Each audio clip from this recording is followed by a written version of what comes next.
had rash, and we could go into a village and immediately identify whether we've got a problem.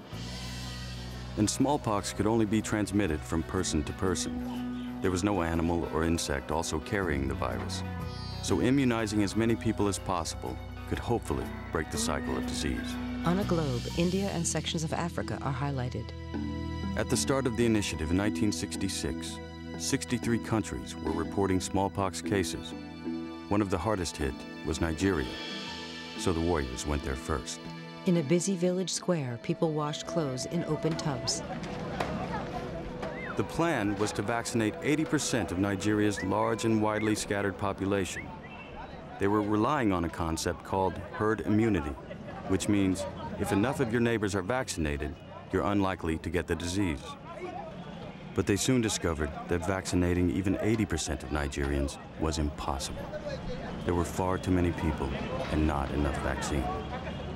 We found ourselves looking for an alternative. How do we use the small amount of vaccine we have most efficiently? Bill Faggy, who directed the campaign in Nigeria, was forced to rely on a strategy called ring vaccination to keep the program alive. When they found a smallpox case, they'd vaccinate only those people in the immediate vicinity of the victim. These vaccination rings would still keep the disease from spreading, even though only 15% of the population would be vaccinated. But if the warriors missed cases outside the rings, all would be lost. In the countryside, a shirtless teenager runs on a dirt road. The problem was how to locate everyone with smallpox. Bill Faggy turned to Nigeria's extensive network of missionaries for help. In an office, a man talks on a shortwave radio. Over. We divided up the geographic area and asked each missionary if they would send runners to every village to find out whether they had smallpox. If the runners found a case, vaccinators would quickly move in and place a quarantine ring around that village. Suddenly, we were able to put a mark on every village with smallpox. Bill Faggy. The bottom line is that smallpox disappeared from this area in a period of weeks, even though we had vaccinated only a minority of the population. They also latched onto another valuable group who could provide intelligence: school children. A worker shows children a photo of a boy covered with blisters. Don Henderson. By holding up a picture of smallpox and saying, "Has anyone seen this?" we soon found that little boys in particular between 9 and 13 years of age knew pretty much everything that was going on and were quite prepared to tell you all about it. A boy points and a runner takes off down the road. Region after region began to fall to this strategy, with ring vaccination always the cornerstone of the plan. After 3 years of determined work, the smallpox campaign triumphed in West Africa.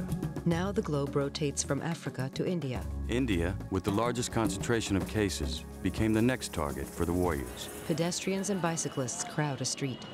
But with its massive population, they would need other strategies for success. In footage, several people walk to a rural shack. They recruited thousands of Indian workers to help them find cases. By 1973, they mounted a house-by-house campaign that was so well coordinated, they visited 100 million homes in just 6 days. But what they discovered alarmed them. Blisters cover a man's arm and face.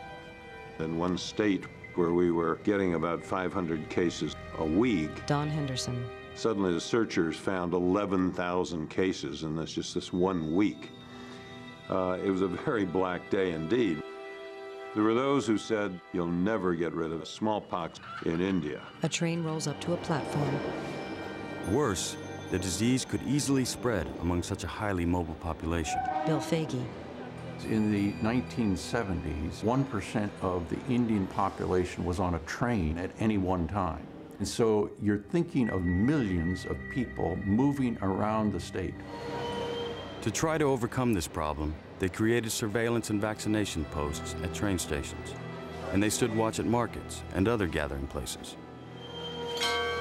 There is a goddess by the name of Sitala Mata in Hindu mythology to whom villagers would make offerings for her to heal them if they were ill with smallpox. It seemed that it'd be a good idea to post people at the Shitala Mata shrines to learn where smallpox cases were occurring. They also went into the countryside, where farmers worked long hours in distant fields. To get them to come into the villages to be vaccinated, Fege enlisted the help of a creative chief. He said, I'll get them back. And with that, he had his drummer begin pounding on a talking drum.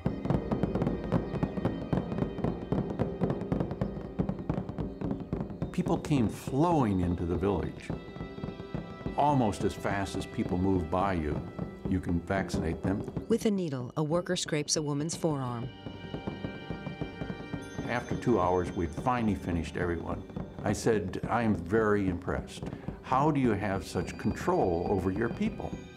He said, I told them on the talking drum to come to the village market if they wanted to see the tallest man in the world. And I guess I look that way to him since I'm 6'7". He stands up. In a recreation, Fege towers above the village farmers. By 1975, after 3 years of hard work,